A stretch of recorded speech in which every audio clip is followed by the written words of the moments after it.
We really don't have a whole lot of details at this point. We do know we have Sky 5 overhead, and we'll check in with Mark when he's ready. But we do know that this vehicle, or van, I guess you could say, was on the 110 freeway, and now appears to be going very fast on some surface streets. And that's always a dangerous thing because there's red lights and people crossing streets and, you know, all sorts of things that pose all kinds of problems when we're watching a pursuit. And it looks like it's pulling into, well, it looks like another street, another neighborhood street. Yeah. And of course, when you get on those streets like that, they get really tight. You see some pedestrians right there, now turning onto another street. He's probably just kind of going around in circles right now, probably looking for some place to dump the vehicle. Let's go up to Sky 5 and Mark Kona, who's actually been following this for quite a few minutes now. Mark, what can you tell us? Glenn and Jessica, yeah, we just came up on this about a minute ago here. This is a stolen vehicle, a van, a white cargo van here that was reported stolen out of the South LA area just minutes ago. Now, we actually caught this van as you guys were coming to our picture when it was northbound on the 110 freeway. Now, for a time, this thing was going southbound on the 110 freeway. This initiated right near the Coliseum. So just to give you an idea where we are going here, we are northbound on surface streets here, just kind of paralleling the 110 freeway on the west side, heading back over towards the original area where this pursuit began. And now he's just collided with a car as well as a Central Division officer of the LAPD here. Now he is backing up. It looks like he is trying to evade arrest here. We will see what he attempts to do. It looks like he's going to be making his way southbound. He was just northbound on that very street. Now he's going southbound. It looks like he's made his way out of that particular ahead of him here. He's going to be coming up on that interchange right now. And as you can see, there he is. He's just collided with a vehicle here. He's just collided with cross traffic here right at the intersection of Washington. And so police units are behind him. He's going to try and get away here. And does he? He sure does. Oh, my gosh. So now he's going to be eastbound on Washington. He somehow, wiggles his way out of in front of him. Basically, cars that are getting off the freeway, he's going to try and shimmy around on the right shoulder there. It looks like he's, he's just kind of pushing cars out of the way, trying to get through. And, other cars don't want to get involved in this, and so they're going to move out of the way. And that seems to be the case. He's made his way to the front of the line and just passed all of those cars who are waiting to move off the freeway here. So now he's going to be, he is westbound on Jefferson, just on the north side of the campus of USC, and I believe he's going to be coming up on Vermont, and he is now kind of shimmying through traffic there, and he might have collided with a couple of those cars here. Now southbound on Vermont, just on the west side of the campus of USC now, and again, this guy just has shown us that he will do absolutely anything necessary to evade capture here. And you said you saw him on the cell phone earlier. He was messing around with something when you zoomed in there. But, another thing that no one knows is whether this person's armed. He could very well be. They just probably don't know all those details at that point, which makes it incredibly difficult to handle a situation like this. Well, it looks like he's now turning on Exposition Boulevard. Eastbound Expo. Yeah, he's now on Exposition Boulevard. The USC campus is over there to the right. You see the metro. He looks wedged in between this. Yeah. He might be getting stuck in between these two vehicles here. We're going to make our way northbound and see if we can see some of the activity. Yeah, for a time he was wedged, but now he's kind of made his way through traffic there. He's on Exposition now, turning southbound onto a smaller street here, basically on the south side of the USC campus here. All right, he's coming up on the Coliseum on the west side. Go ahead. No, you just hate to see it around the campus, too, because so many students are out walking to and from class. Well, there's that one intersection in Jefferson, and you can see, as a matter of fact, you can see the LA Coliseum right there. Yeah. He's inside of Exposition Park right now. The Coliseum on the one side, the soccer fields, and he's going by the old swimming pool from the '32 Olympics. Now he's off of that property, and he's down in side streets, down in South LA now, south of the Coliseum. And these are some tight streets, and now, again, you got to start worrying about pedestrians. And it really doesn't appear to have caused any difficulty with operating this vehicle with all the damage that this van has sustained at this point. You would think it would be a lot more difficult. Well, he came around that one corner we saw earlier and slammed into the black and white unit and another vehicle head on and hit him really hard, backed up, took off. Tower TV5. And went through that other intersection and, hit that SUV just a couple of minutes ago. And again, it looked like that was going to be the end of it.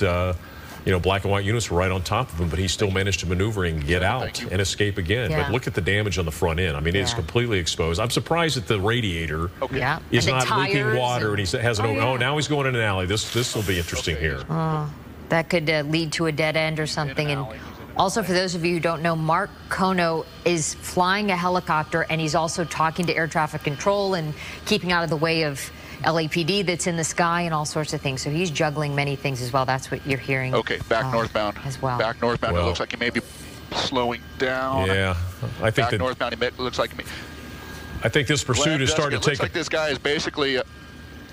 Go ahead. It looks like this guy is basically in the same general vicinity where this all kicked off about half an hour ago. He's kind of been circling a couple of. Wow! Almost came up on crash traffic there, and wow, we almost had another collision there. My goodness. He is basically eastbound approaching the Harbor Freeway at this point, but this is basically the general vicinity where this all kicked off, and so this may be an area of familiarity to this guy here. And as he comes up to that intersection up there, Figueroa, there are a couple of officers waiting there, and he just got spike stripped. I believe he may have been spike stripped there. Hopefully they got him, and that might help to disable this guy's car. But here he is back now eastbound on the major street there, and so yeah, this is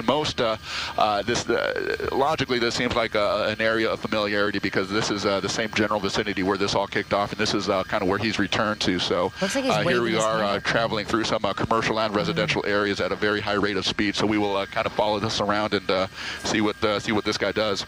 Well, we're starting to see a lot of pedestrians out on the street, so obviously the word's getting out. People have been watching the news, and the word's getting around. So we've seen these situations before where the longer these go on, they start to attract a crowd. Yeah. People start anticipating. They start standing on the street corners and waving and cheering or whatever. Hopefully they're rooting for the police in this situation. But you just don't know. It's crazy. See those people running back there? Now, oh, look at that. Again, on the wrong side of the street.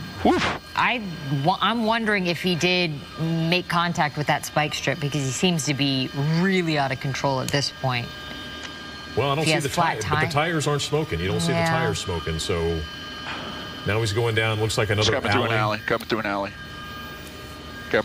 northbound. Now he's going to be making a right-hand turn off to the east. He's going to be coming up on some traffic here, some LAPD traffic waiting at the intersection. Now turning southbound. And you hate to anticipate how this is going to end because this is a guy that's not going to go easy. Yeah, you know. Okay. Mark, you think at almost some point that one of these, an officer at one of these intersections would try to T-bone him? Well, you know what, Glenn? I don't know about that. You think the best they might be able to hope for would be to spin him at some point if given the correct amount of speed here. But I will tell you, this neighborhood is thoroughly saturated with LAPD officers here. I mean, again, this just seems like a familiar area to him, and so there are officers at several of the intersections. But however, having just said that, he's just going to be coming up on a bus here. My gosh, turning northbound.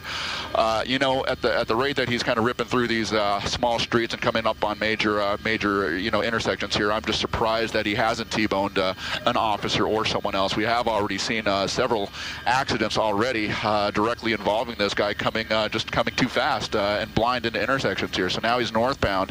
I will say that he's probably traveling a little bit slower than he was at its peak. Maybe that van is showing some signs of wear, or maybe it's slightly disabled. We just don't know at this point. He's going to be making a right turn, and there he is. And he's just tried to make the right turn a little bit too fast, and now he's going to try and get out of this. And so he has been able to do so countless times before, and now here's another time. He is just now he was basically taking that turn too fast, and he couldn't make the turn, and so he just got pinned up against the curb there and the vehicle. But he is able to get out of that one, as we have seen time and time again at this point. So again, he's just kind of making his way, making the round through the neighborhood here, east, west, north, and south through this residential area, just south of the Coliseum by about 3 to 5 blocks at this point. But he's just kind of making his way around. I can't believe how many times he's gotten out of a predicament here. We've seen... Yeah, and he backed up and hit another black and white unit, so that's another charge of assault with a deadly weapon. And this is...